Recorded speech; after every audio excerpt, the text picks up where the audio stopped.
I was in the Caribbean. I was in Barbados working on the ICC Men's T20 World Cup, and thought nothing of it, thought nothing at all, didn't feel ill. We were using these fish restaurants outside the resort we were staying in, and often I'd have a bone in my throat, and I had nothing more than a tickle. Almost felt like a wild mushroom in the back of my throat, and said to my wife, "Susie, can you have a look down there? Can you see something?" I had no pain, I had nothing. She couldn't see anything. I was back a week and couldn't get rid of this. I was trying to look at it myself. I could feel it, and I was cleaning my teeth and I spat, and there was blood, thick blood. And I thought, well, that's not good. Rang my surgery, Roth House Surgery in Penlan. I then had a panendoscopy and biopsy on the 24th of July.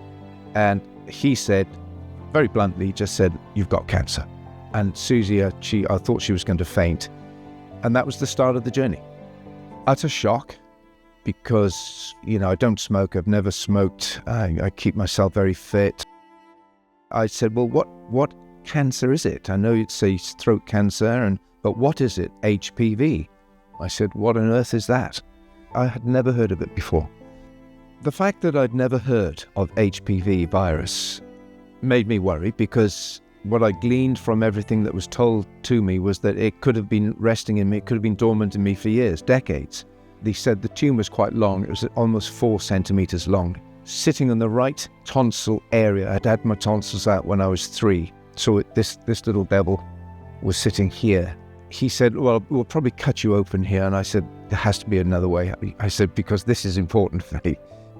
At this stage, I think that I was lucky that I got there early.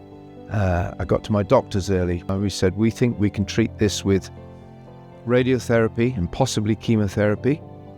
If it doesn't get rid of it, then we can also revert to surgery. He referred me to ENT here, and the process was so speedy, was so quick, and I absolutely no complaints about the speed with which it was all done.